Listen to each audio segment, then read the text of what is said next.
a un nuevo capítulo de Conoce tus derechos, un proyecto de Fede Latina con el apoyo del Ayuntamiento de Barcelona para que tengan una brújula que los pueda apoyar en todo su trámite y proceso migratorio en Barcelona. El día de hoy estamos acompañados y tenemos el honor de presentar a Elizabeth Ureña, que es una docente, excelente docente y también responsable del programa de movilidad humana para la Fundación Cáritas. Elizabeth, bienvenida.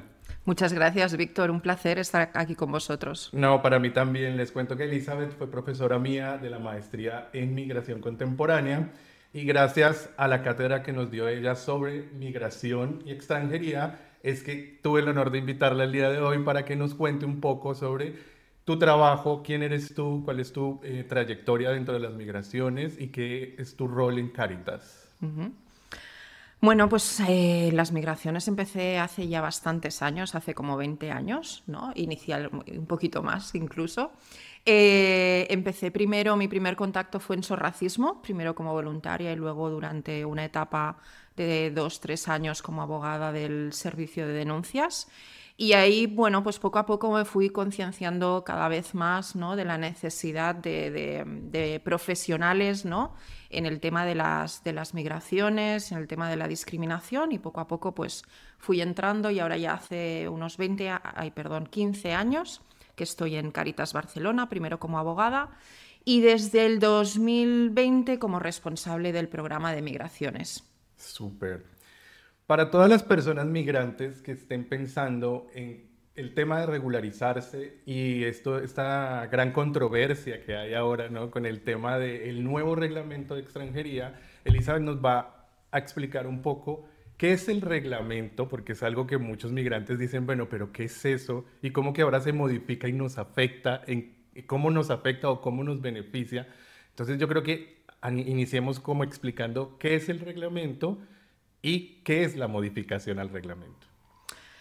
Pues el reglamento es lo que desarrolla, lo que nos dice la ley de extranjería, que es el marco general, ¿no? Y eso no se ha modificado. Continuamos con una ley de extranjería del año 2000 que ha sufrido alguna pequeña reforma, pero que eso no se ha modificado. Y eso quiere decir que en realidad las reglas del juego continúan siendo las mismas, ¿no? ¿Qué se ha modificado? Pues con ese nuevo reglamento lo que estamos haciendo es, el reglamento lo que hace es concretar lo que nos marca la ley, ¿no?, dicho así un poco sencillo, y entrar en los pequeños detalles, en qué requisitos exactamente se va a pedir para cada una de las figuras, ¿de acuerdo? Con lo cual tenemos una ley de extranjería que no se ha modificado, que continúa siendo la misma, pero sí aquella pequeña ley, ¿no?, que le llamamos reglamento, que es el que desarrolla en el día a día la aplicación de esa ley. Perfecto. Cuando hablas de esas figuras, es importante también resaltarle a nuestros oyentes cuáles son esas figuras para regularizarse aquí en Barcelona y en España. El reglamento, ¿no?, que desarrolla la ley de extranjería nos habla en general de multitudes de cuestiones que les puede afectar a las personas migrantes, ¿no? Desde todo el tema de que es tema de derechos, ¿no? Cómo pueden hacer las personas la entrada en España, por lo tanto todo el tema de visados, todo el tema de régimen de estudiantes, ¿no? Y cómo se van desarrollando o cómo se van renovando las diferentes autorizaciones que pueden tener las personas, ¿vale? Pero si nos centramos en lo que me pregunta, que es cómo pueden regularizarse las personas en España, pues tenemos principalmente la figura de las circunstancias excepcionales, que es todos aquellos motivos que contempla la norma por los cuales alguien que excepcionalmente se encuentra en España sin autorización de residencia puede obtener una autorización de residencia, ¿no? Y ahí los reyes de la pantalla son los arraigos, ¿no? Y ahí, bueno, pues este reglamento nos establece varias figuras. A pesar de ser un nuevo reglamento, la forma de pensar, el cómo se ha creado, es exactamente igual que el anterior, es decir, no tenemos grandísimos cambios, ¿de acuerdo? Pero sí que es verdad que, por ejemplo, le cambian nomenclatura y periodos de permanencia, ¿no?, a la gran mayoría de las figuras. Claro, entonces en este orden de ideas, cuando hablamos de ese tiempo, veíamos que en el antiguo reglamento había un tiempo estipulado para que una persona en estatus irregular dentro de España podía acceder a este tipo de arraigos que son diferentes clasificaciones, ¿no? Tenemos el arraigo social, el arraigo laboral, hablando del antiguo Ujú. reglamento de extranjería, el arraigo por educación, Para la para la formación. Ujú. formación. Cuando ya hablamos de los nuevos arraigos, estos arraigos cambian de nombre, pero no solo cambian de nombre, sino también cambian los requisitos. Ujú. Cuéntanos un poco más de cuáles son estos tipos de arraigos y cómo varía del antiguo al nuevo. Vale. A los que nos dedicamos desde hace tiempo ya a la inmigración, la verdad es que nos va a costar el cambio de nombre, porque lo que toda la vida era el arraigo, ¿no? El arraigo social, pues ahora nos cambia, ¿no? Entonces, el arraigo social hasta ahora lo conocemos como dos tipos de figuras. Una o dos formas de acceder al arraigo, ¿no? Que era uno que iba vinculado a contrato y que con el nuevo reglamento pasa a llamarse arraigo sociolaboral, y otro que era la modalidad de yo no tengo un contrato de trabajo, pero tengo un familiar o puedo iniciar un proceso por cuenta propia, ¿no? Y a través de esos medios económicos que se generan por esas otras vías, se podía también tramitar la residencia. Entonces, a partir de ahora, si vamos con contrato de trabajo, se llamará arraigo sociolaboral. Si vamos sin contrato de trabajo a través de medios económicos o bien propios o bien de un familiar directo con el que estamos conviviendo, un familiar de primer grado, será el arraigo social. ¿De acuerdo? En segundo lugar, tenemos el arraigo de segunda oportunidad. El arraigo de segunda oportunidad está pensado para aquellas situaciones de personas que tenían ya una autorización de residencia, que no era una residencia que venía de un arraigo, es decir, no estamos hablando de esa primera autorización de residencia, y que perdió la residencia, y la perdió por un tema que no iba relacionado con tener antecedentes penales. ¿De acuerdo? En ese caso, esas personas también se les permitirá, si perdieron la autorización en los 2 últimos años, se les permitiría acceder a una nueva autorización de residencia de nuevo por un año. Una tercera figura es el arraigo, hasta ahora arraigo formativo, y que ahora pasa a llamarse arraigo socioformativo. ¿Vale? Principales diferencias con el anterior. El anterior, la verdad es que no funcionó para nada bien, que la gran mayoría de las personas muchas lo vieron como una oportunidad, ¿no?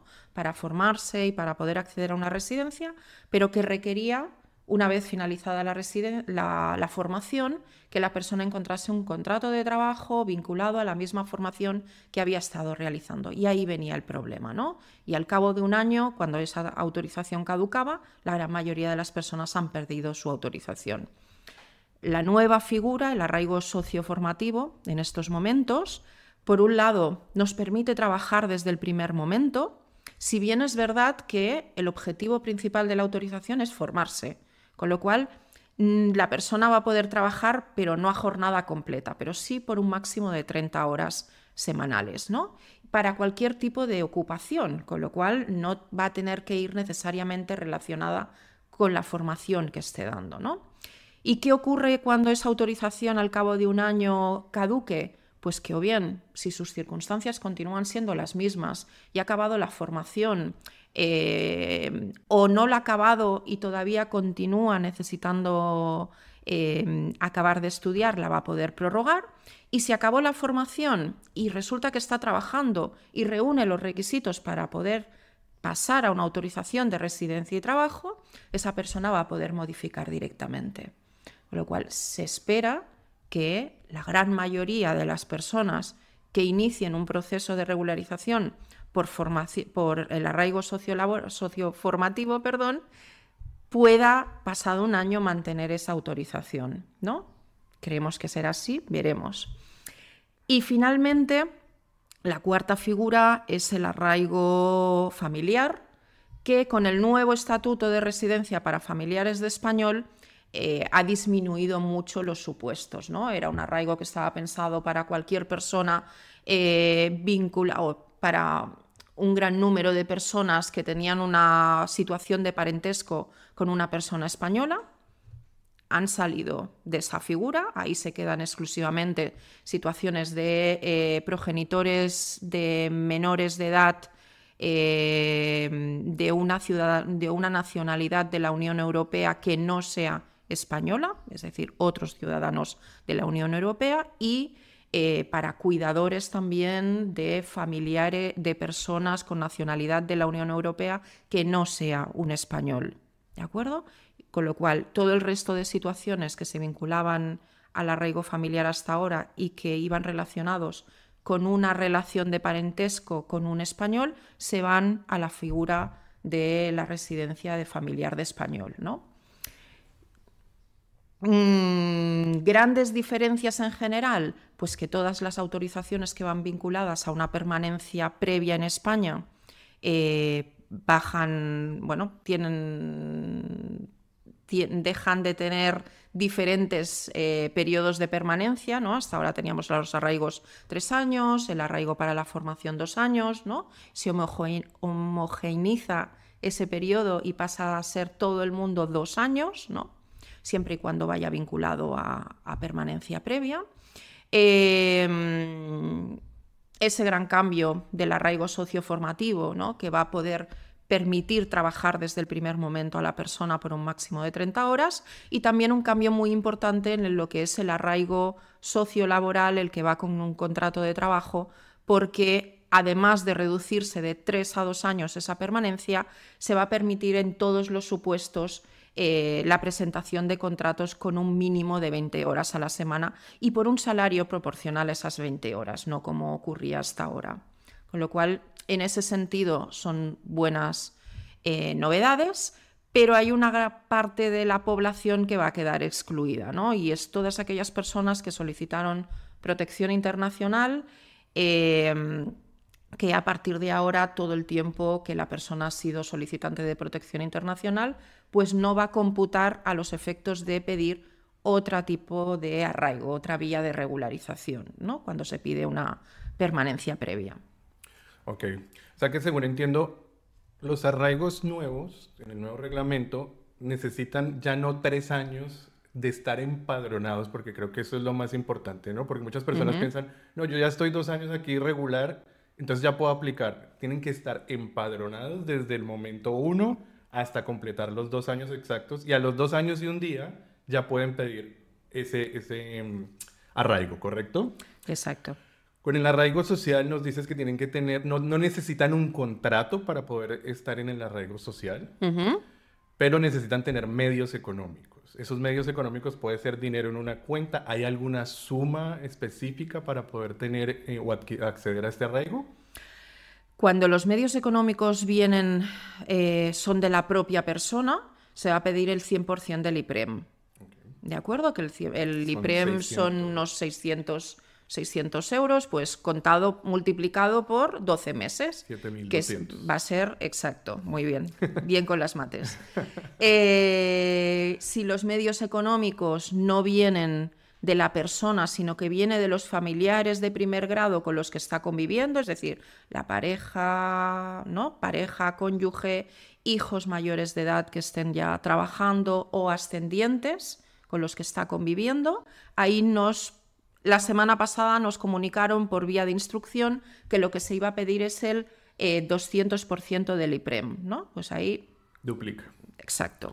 14.400, que me he quedado con la cifra.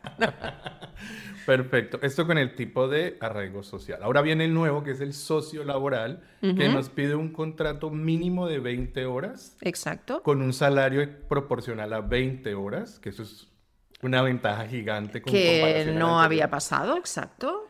Y nos piden también un certificado de integración. ¿Cómo funciona este tema? Eso sí es para el social y no para el laboral, ¿correcto? Exactamente, exactamente. De la figura del arraigo sociolaboral desaparece lo que conocíamos hasta ahora como informe de arraigo y ahora pasa a ser el informe de integración, ¿de acuerdo? Con lo cual solamente vamos a tener que acreditar permanencia y contrato de trabajo. Ya no vamos a necesitar ese informe de arraigo, pero en cambio sí que se va a solicitar para el arraigo social, ese que has explicado muy bien, que va vinculado a tema de medios económicos, y para el arraigo socioformativo, que eso va a ser también una novedad, ¿no?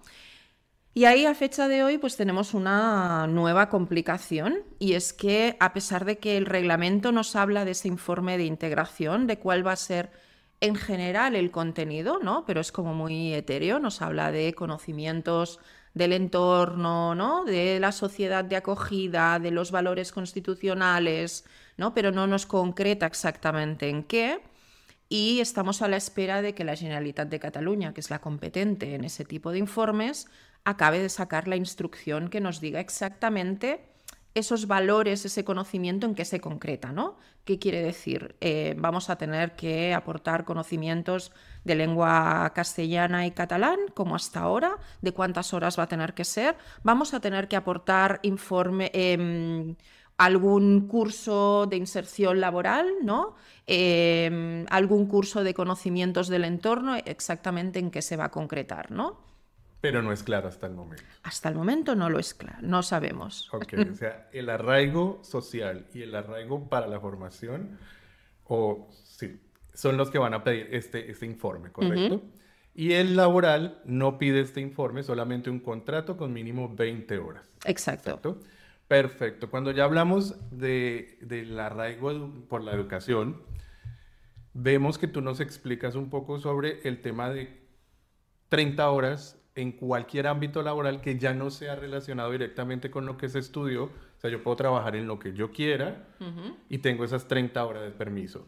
Esas 30 horas también son proporcionales al ingreso, o sea, son 30 horas con el mismo salario de las 30 horas.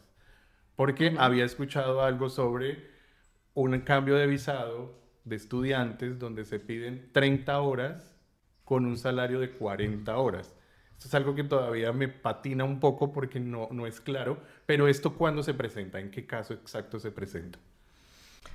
El que me hablas de estudiante. Sí. Se hace referencia a las personas que vienen para estudiar, que no tienen una residencia, que tienen una estancia por estudios, ¿no? Y son personas en determinadas circunstancias, cuando la persona haya acabado la formación que vino a hacer, se le permitirá hacer una modificación a una autorización de residencia y trabajo, ¿de acuerdo? Y ahí tiene que presentar un contrato de trabajo, tiene que acreditar que la formación que realizó la ha finalizado y la ha finalizado con éxito y presentar ahí sí de entrada lo que se nos está pidiendo es un contrato de trabajo con los requisitos de una autorización inicial de trabajo, es decir, de los del artículo 74 del Reglamento de Extranjería. Y si hablamos del artículo 74, en las autorizaciones iniciales sí que se nos pide un contrato de jornada completa. Un contrato de jornada. O como mínimo 30 horas, pero ahí sí que por el salario proporcional, ¿no?, a el total de la jornada, como si fuese una jornada de 40 horas. Ok, esa era mi duda. Pero esto es solamente para las personas que llegan aquí con visa de estudio o que solicitaron estancia por estudios en los 30 días. Exactamente. Como turistas, ¿de acuerdo? Exacto. Según se ha escuchado, en el nuevo reglamento favorece un poco a esta población en específico que tiene estancia por estudios, porque dice que van a facilitar de alguna manera la transición a la residencia. ¿Qué tan cierto es eso? ¿Y hasta qué punto podemos creer en esto? Pues lo veremos en la práctica, si es verdad. Yo personalmente creo que la nueva regulación establece más límites. Ha excluido algún tipo de formación, dificulta el poder solicitar desde España la autorización de estancia por estudios, lo limita mucho a lo que son estudios superiores exclusivamente y además nos reduce plazos, ¿no? Es decir, antes se permitía que una vez la persona llegaba a España, mientras todavía le quedaban 2 meses de autorización para estar en España, ¿no? Dentro de ese visado de 3 meses todavía tenía un margen de 2, se le permitía solicitar ese tipo de estancia. Y ahora nos lo limitan a exclusivamente 1 mes, ¿no? Con lo cual es básicamente la persona tiene que venir muy asesorada, tiene que venir muy informada, tiene que venir ya con toda la documentación, porque yo la broma que hago es tú bajas del avión y te vas directo a la oficina de extranjeros, ¿no? Total, pasa el jet lag directamente en migración. Exactamente, ¿no? Exactamente. Y sí que es verdad que ordena mucho y nos clarifica mucho, que esto ya lo venía haciendo la última instrucción del 2022, creo que es, de estancia por estudios, nos concreta mucho cuáles son el tipo de estudios a los que se va a poder venir, ¿no? Y cuando estudios que no son superiores, por ejemplo, como el venir a hacer un idioma, ¿no? Pues qué requisitos nos establece que no todas, ¿no? No todos los centros formativos van a poder hacer ese tipo de estudios, sino que tienen que ser, pues, centros de formación que estén reglados, que aparezcan en un registro específico, ¿no? En el caso del idioma, cuando se viene a estudiar el idioma español, pues tiene que venir de alguno de los, o bien del Instituto Cervantes o de algún centro que esté adherido al Instituto Cervantes, ¿no? Bueno, yo creo que esto de cara a las personas va a clarificar bastante, sobre todo para evitar engaños, ¿no? Y bueno, entonces veremos. Yo creo que necesitamos un añito de experiencia en el nuevo reglamento para ver realmente en qué beneficia y en qué no, ¿no? Sí, es que básicamente este espacio también es creado para combatir esa desinformación que se crea, sobre todo ahora en las redes sociales, que cualquier persona que llega acá llega como turista en países donde permiten entrar sin permiso de Ujú. visado, que entran con el pasaporte nomás de otros países. Y dicen, no, yo llegué y luego me metí a estudiar y ya con eso tengo permiso para trabajar. Pero hay que saber que con el nuevo reglamento de extranjería, Ujú. no con cualquier estudio pueden pedir la estancia por estudios, que son estudios que están, como lo decías tú, reglamentados y están estipulados en un lugar en específico. Y que si vas a estudiar idiomas, depende como la reacción de la migración. Algunas personas les van a permitir trabajar y a otras no, porque depende del estudio que estén realizando. Mayormente el estudio de maestría, doctorado y todos los estudios superiores son los que van a tener esta posibilidad de trabajar, Exacto. pero los cursos gratuitos, los cursos de idiomas posiblemente no, ¿correcto? Estos no, estos quedan excluidos. Eso no quiere decir que la persona no puede trabajar, pero no lo va a poder hacer de forma directa. Es decir, hay personas que de una forma directa, si les ofrecen un contrato de trabajo, no van a tener que pedir permiso, ¿no? Lo que tú estabas comentando, los estudios superiores, ¿no? Aquellos que van vinculados a certificados de profesionalidad, ¿no? Determinados que se tiene que mirar uno por uno la normativa que establece, pero en el resto de casos no va a ser de forma directa. Es decir, la persona de entrada solamente tiene una autorización de estancia. Ahora bien, si encuentra un trabajo que no tiene por qué estar vinculado a la formación que vaya a hacer, ahí la persona que le ofrece ese trabajo, el empleador, puede solicitar a la Generalitat de Cataluña, que es la que es competente aquí, que autorice a esa persona a trabajar, pero no es de forma directa. Es decir, la persona no puede ir a la Seguridad Social, pedir su número de afiliación a la Seguridad Social y que le den de alta. No es tan sencillo como esto, sino que se va a necesitar un trámite previo que a veces no es todo lo rápido que debería ser. De acuerdo. Y cuando uno, por ejemplo, finaliza los estudios, hablabas de finalizar con éxito los estudios y tener una oferta de trabajo para hacer la transición de estancia por estudios a residencia por cuenta ajena, ¿correcto? Exacto. Cuando hacemos este trámite, no es inmediato, Ujú. porque primero tenemos que pasar por el trámite de modificación, que este trámite puede tardar entre 3 meses y hasta 6 meses. Pero ahí es donde viene otra vez mi duda. ¿El empleador debe esperarse 3 o 6 meses para que empiece a trabajar el estudiante? Ujú. Wow. Exactamente, ¿no? A no ser que la persona tuviera autorización ya para trabajar y que la autorización no estuviera caducada, ¿no? Que en ese caso sí que podría estar haciendo, pero si tenemos una autorización caducada o una autorización que no permite trabajar, la persona se va a tener que esperar a que salga la resolución positiva de esa autorización.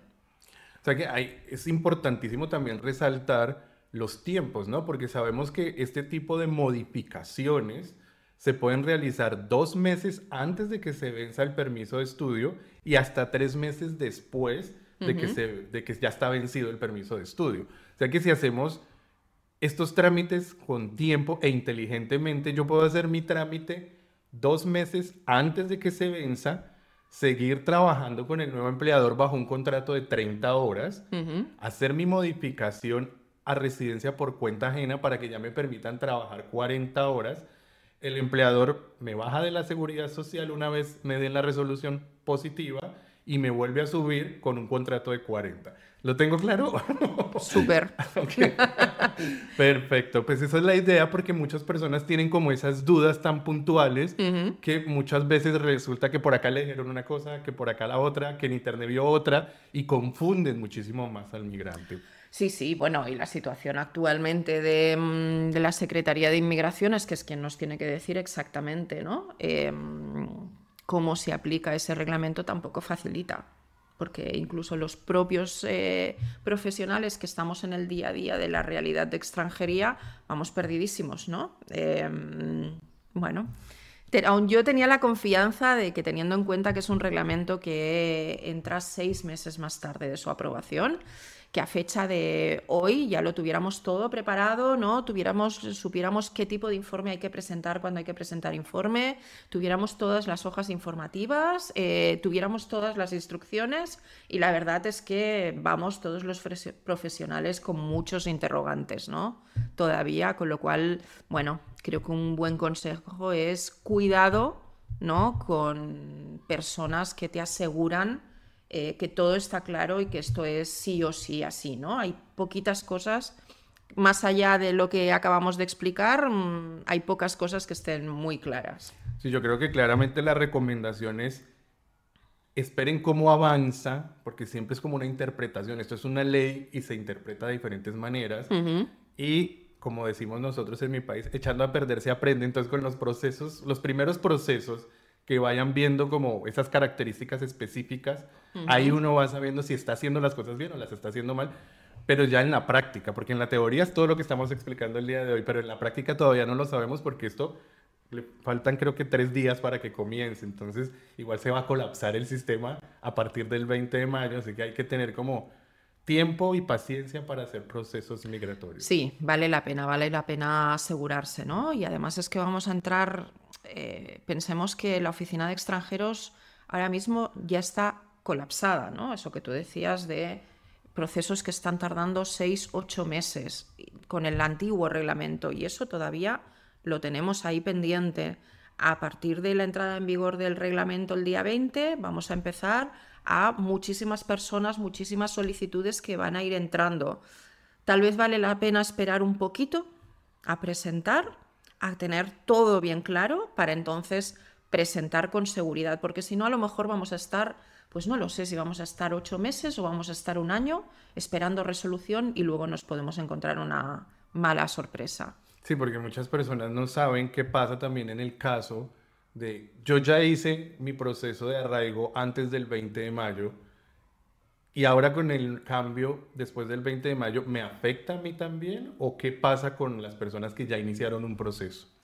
Pues vamos a poder escoger, ¿no?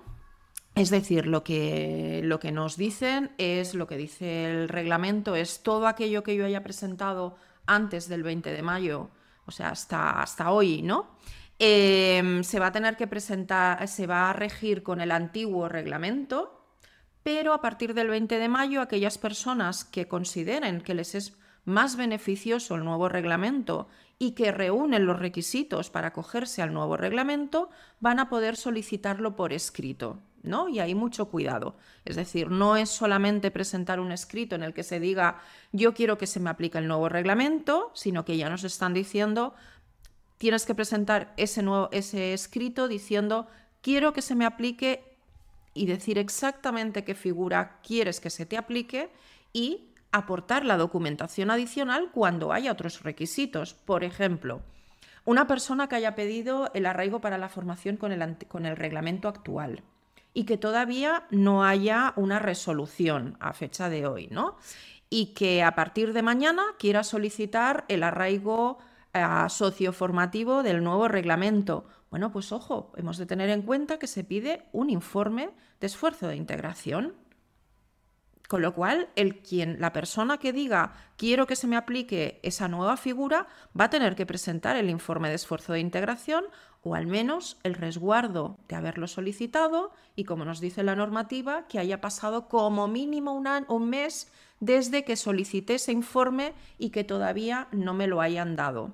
Y a fecha de hoy no tenemos instrucción de ese informe de esfuerzo de integración, no sabemos cuáles son los requisitos y no tenemos ni siquiera los formularios para pedir ese informe de esfuerzo de integración nuevo. Con lo cual yo no recomiendo a nadie que mañana solicite que se le aplique el nuevo arraigo socioformativo, porque se puede encontrar con la sorpresa de una inadmisión a trámite porque no cumple con uno de los requisitos que es imprescindible, como es ese informe de esfuerzo de integración. Genial. Yo me salí un poco del contexto de los arraigos con el tema del estudio, pero es que siempre es la pregunta que llegan a mis consultas, siempre con el tema de la estancia por estudios, ¿no? Retomando el tema de los arraigos, hablábamos del arraigo de segunda oportunidad. Para nosotros de pronto es muy claro el concepto del nombre de segunda oportunidad, pero muchas personas no entienden que es una persona que tuvo una residencia, una primera residencia, la perdió, continuó como irregular dentro del país y puede acceder a una oportunidad de recuperar esa misma residencia o una nueva residencia. ¿Cómo funciona este tema? Es acceder a una nueva residencia, o sea, la que perdió ya la perdió, ¿de acuerdo? Ahora, ¿qué nos piden? Que esa pérdida se haya producido en los 2 últimos años, con lo cual, aquellas personas, por ejemplo, una persona que tuvo una residencia hace 10 años y la perdió, esa ya no la vamos a poder recuperar, ¿de acuerdo? Pero si la pérdida de la autorización de residencia fue en los 2 últimos años, ahí sí que vamos a poderlo solicitar una nueva autorización de residencia, ahora por arraigo de segunda oportunidad. Va a ser de nuevo una autorización de 1 año, ¿de acuerdo? Con una autorización de residencia y trabajo que va a permitir trabajar y luego poder modificar a una autorización de 4 años. ¿Cuáles son los requisitos? Pues por un lado, que la denegación, el no poder renovar la anterior residencia, no tuviera nada que ver con antecedentes penales, ¿de acuerdo? A no ser que con posterioridad la persona tenga una sentencia absolutoria, ¿no? Y ahí pues presunción de inocencia y obviamente va a poder recuperarla. Bueno, perdón, recuperarla, no solicitar una nueva, no confundamos. Y el otro requisito que se nos pide es que la autorización que la persona pidió no fuera la primera autorización por excepcionales. Es decir, imaginémonos que yo solicité un arraigo social y que esa primera autorización de 1 año, por lo que sea, no la pude renovar, ¿de acuerdo? Pues porque no coticé lo suficiente y perdí la autorización de residencia.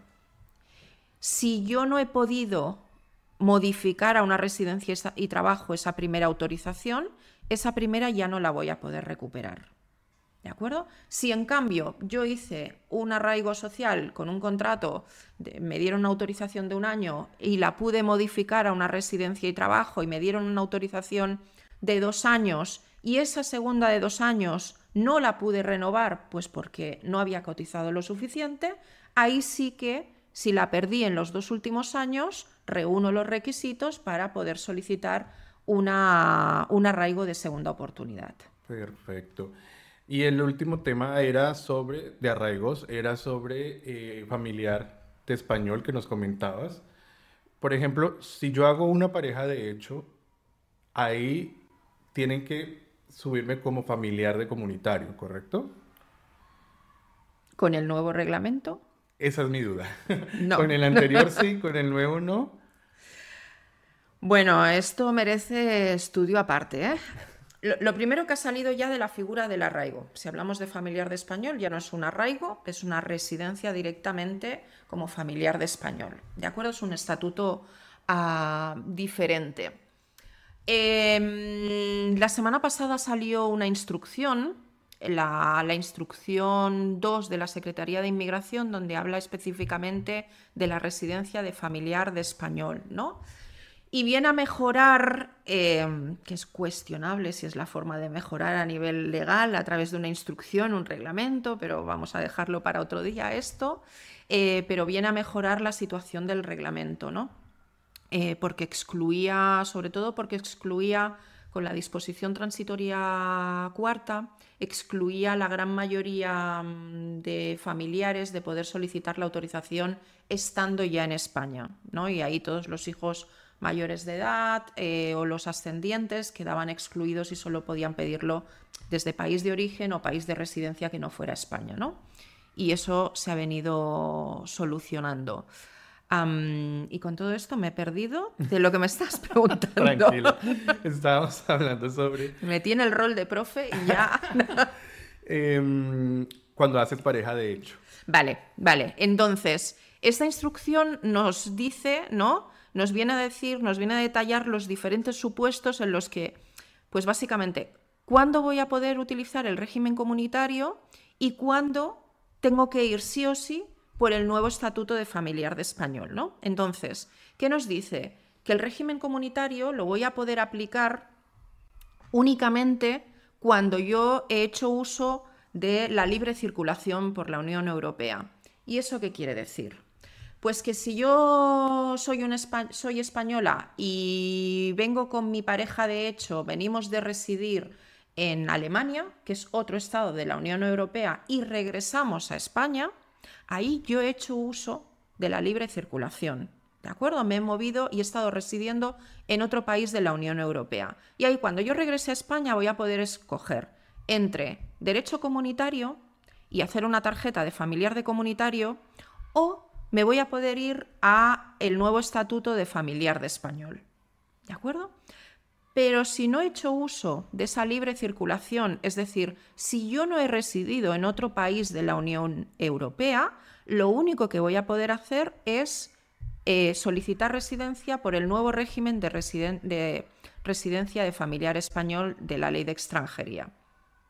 Es decir, yo he estado en Perú con mi cónyuge o con mi pareja de hecho, ¿de acuerdo? Y queremos venir a vivir a España. Venimos a España o lo podemos solicitar desde el consulado de Perú, ¿de acuerdo? Desde el consulado de España en Perú, ¿vale? Y una vez en España, como vengo de otro país que no es comunitario, solo voy a poder ir por la residencia de familiar español de la Ley de Extranjería. Si en cambio, lo que decía antes, venimos de haber residido en Alemania o otro país de la Unión Europea, ¿de acuerdo? Pues ahí voy a poder escoger entre régimen comunitario o familiar de español.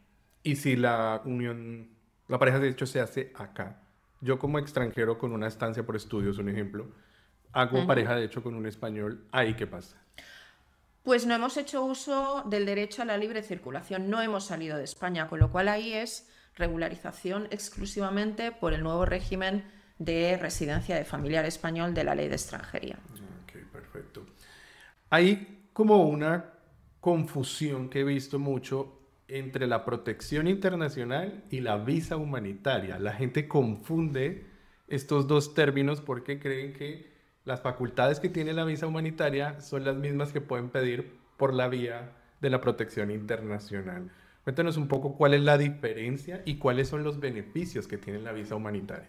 Con la visa humanitaria te estás refiriendo a la autorización que les dan por ley de extranjería a determinados ciudadanos, como por ejemplo Venezuela. A la visa humanitaria es para estos que les determinan una enfermedad y vienen acá y tienen esa protección o ese apoyo por el país, y si se llama así el término. Vale. Pensaba que te referías porque también es diferente a la autorización que es por razones humanitarias de personas, por ejemplo, sobre todo, no solamente, pero sobre todo actualmente se está dando a ciudadanos venezolanos, ¿no? En el momento que solicitan protección internacional se la deniegan y de forma automática les conceden una autorización por razones humanitarias de la Ley de Extranjería por entender que la persona corre peligro en el país de origen, ¿vale? La visa de humanitarias la verdad es que está muy limitada y son pocas las veces que se acaban concediendo. Existe la posibilidad de solicitarlo a través de la Ley de Extranjería, pero implica Pues es, bueno, no está determinado por la normativa exactamente cuáles son los casos, ¿no? De razones humanitarias, tiene que ser algo grave o bien que esté ocurriendo en el país de origen. En ocasiones se utiliza para permitir la entrada, se tiene que solicitar desde país de origen, en ocasiones se utiliza para permitir la entrada, para evacuar a personas, por ejemplo, por situaciones de enfermedad, ¿no? Como tú estabas comentando, y venir a recibir un tratamiento en España, ¿vale? Pero no son situaciones que reúnen los requisitos de una solicitud de protección internacional. Con lo cual, a la persona, como máximo, lo que se le va a conceder es una autorización de residencia de 1 año para venir a el motivo que sea por el que se le trasladó, ¿no? Pues si es un tema médico, por ejemplo, para poder recibir ese tratamiento médico. Pero es posible que se le dan por un tiempo inferior, es decir, en principio va ligado al tipo de tratamiento que vaya a recibir la persona, ¿no? En cambio, la protección internacional va vinculado al derecho de asilo, y ahí, tras un proceso de evaluación de todo el expediente, si se le acaba concediendo a la persona, se le concede el estatuto de refugio, ¿no? Que va vinculado con todo un paraguas de protección y una autorización y un reconocimiento como refugiado a efectos de España y del resto de países, ¿no? Perfecto, Isabel. Pues básicamente esas eran las preguntas que me martillaban la cabeza con todo el tema. Hay muchísimas más, ¿no? Pero yo creo que para un próximo encuentro, si tenemos nuevamente el honor de tenerte como invitada, estaríamos, pero orgullosísimos de poder contar con esta nueva interpretación. Ya dejemos pasar, si nosotros vamos a Exactamente, a dejar, ver qué pasa. dejar pasar el tiempo, que el migrante deje también pasar un poco el tiempo, y ya contaremos más adelante qué va a pasar con estos arraigos. Me gustaría que les comentaras al público migrante qué recomendaciones les puedes dar sobre todo el tema de regularización. Una pregunta que se me escapó, no sé si te la hice. Muchas personas piensan que el hecho de estar regular y por un día que esté irregular no puede acceder al arraigo. Por ejemplo, yo estuve regular 2 años y al día 1, después de esos 2 años, quedo como irregular. ¿Ahí yo puedo acceder a un arraigo? Estoy 2 años empadronado, tengo todo al día, tengo mi contrato, pero quedé un día irregular, al siguiente día ya puedo pedir un arraigo. Entonces, obligatoriamente no tengo que estar 2 años de irregular para poder pedir un arraigo, sino puedo estar todo el tiempo como regular, y por cosas de la vida quedé un día como irregular, al siguiente día ya puedo pedir un arraigo. Exactamente, ¿no? Exactamente. Es decir, la normativa nos pide permanencia continuada en España de 2 años, pero no en qué situación administrativa, ¿no? Con lo cual, si yo he tenido una estancia por estudios, o yo he tenido un tipo de autorización y por lo que sea lo perdí, o ¿no? Acto seguido, si reúno el resto de requisitos, puedo volverlo a solicitar, ¿no? No hace falta que vuelva a esperar 2 años más para de nuevo acceder a una residencia, sino que se puede hacer desde el minuto cero. Súper. ¿Vale? Y con lo que me preguntabas, ¿no? De qué consejo. Pues el gran consejo es asesorarse, ¿no? La normativa de extranjería de entrada parece no tan difícil, ¿no? Y ahí pues todo el mundo un poquito se atreve. Es decir, esto es como Google y las enfermedades, ¿no? Que uno se mete en Google y ya creemos muchas veces que somos, mira, pues me pasa esto, esto y esto, pues ya está diagnosticado, tengo sarampión, ¿no? Y vas al médico y te dice, ¿usted de qué está hablando? Pues con la normativa de extranjería pasa exactamente igual, ¿no? Y además es un tema complejo. Una cosa es lo que dice la norma y otra cosa muy diferente es cómo se aplica la norma. Y a pesar de que eso no debería ser así, porque vulnera derechos, ¿no? Eso es lo que pasa en la realidad y en la práctica, ¿no? Y frente a eso debemos acudir a personas que saben perfectamente, ¿no? Que conocen la situación, que nos hagan un buen diagnóstico. No compararnos con nuestro vecino de enfrente, ¿no? Porque el otro día me decían, no, yo estaba dando un asesoramiento y me decían, No, porque mi compañero de piso yo le he preguntado y él no presentó ese documento. Digo, bueno, yo no conozco a tu compañero de piso, pero sí que sé qué es lo que dice la normativa y qué es lo que está pidiendo la oficina de extranjeros, ¿no? Y entonces las personas tienen que poder ir a un sitio donde realmente puedan explicar cuál es su situación, cuáles son todos aquellos componentes que pueden hacer que su expediente sea diferente al de otro amigo, ¿no?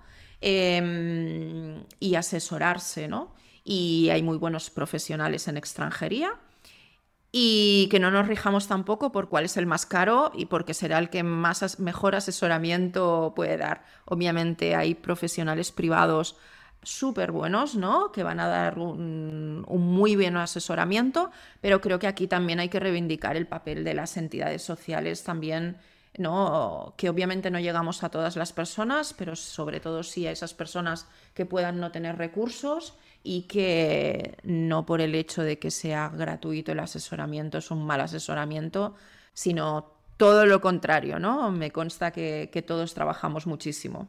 Sí, aparte cabe resaltar también para ustedes los que nos están oyendo que dentro de Fede Latina tenemos un espacio también de acompañamiento al migrante que se realiza los lunes y los miércoles de 4 de la tarde a 6 de la tarde.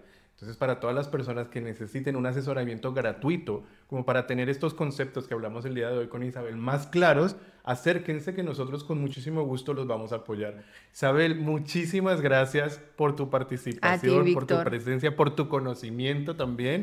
Y pues nada, espero volverte a ver en un próximo capítulo de este podcast. Ahí estaremos. Gracias. A ti.